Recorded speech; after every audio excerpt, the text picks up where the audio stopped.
দুটি নয়, ইরানে পাইলটকে উদ্ধারের অভিযানে মোট 4টি সামরিক বিমান হারায় যুক্তরাষ্ট্র। ইরানের আইআরজিসির দাবি, ইরানি সেনাদের হামলাতে এই বিমানগুলো ধ্বংস হয়। ইরানের পক্ষ থেকে প্রকাশ করা ভিডিওতেও মোট 4টি সামরিক যানের ছবি স্পষ্ট।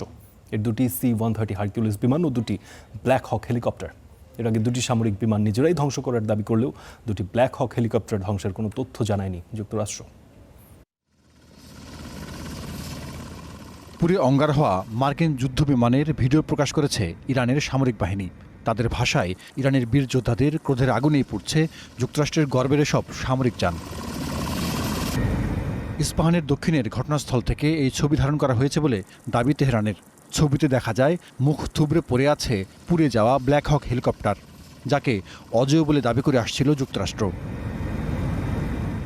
পাশেই দুটি C-130 সামরিক পরিবহন বিমানের ধ্বংসাবশেষ, অর্থাৎ পাইলটকে উদ্ধারের অভিযানে মোট 4টি সামরিক যান হারিয়েছে যুক্তরাষ্ট্র। এর আগে যুক্তরাষ্ট্র দাবি করেছিল বালিতে আটকে যাওয়ায় শত্রু হাতে ধরা পড়ার ভয়ে তারা নিজেরাই বিমান দুটি ধ্বংস করেছিল। তবে দুটি ব্ল্যাক হক ধ্বংসের কথা বেমালুম এড়িয়ে যায় যুক্তরাষ্ট্র। এই ঘটনাকে ইলেকট্রনিক ওয়ারফেয়ার দাবি করে আইআরজিসি ইঙ্গিত দিচ্ছে ইরানি সেনাদের হামলাতেই এসব বিমান হারিয়েছে যুক্তরাষ্ট্র।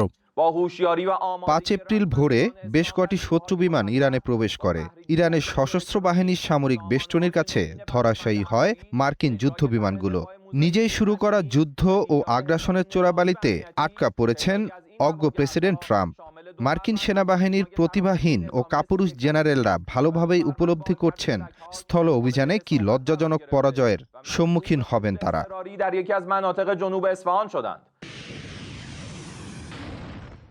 ইরানে হামলা চালাতে গিয়ে একের পর এক যুদ্ধবিমান হারাচ্ছে যুক্তরাষ্ট্র, যাকে চলমান প্রতিরোধ লড়াইয়ে বড় ধরনের বিজয় হিসেবেও তুলে ধরার চেষ্টা করছে তেহরান।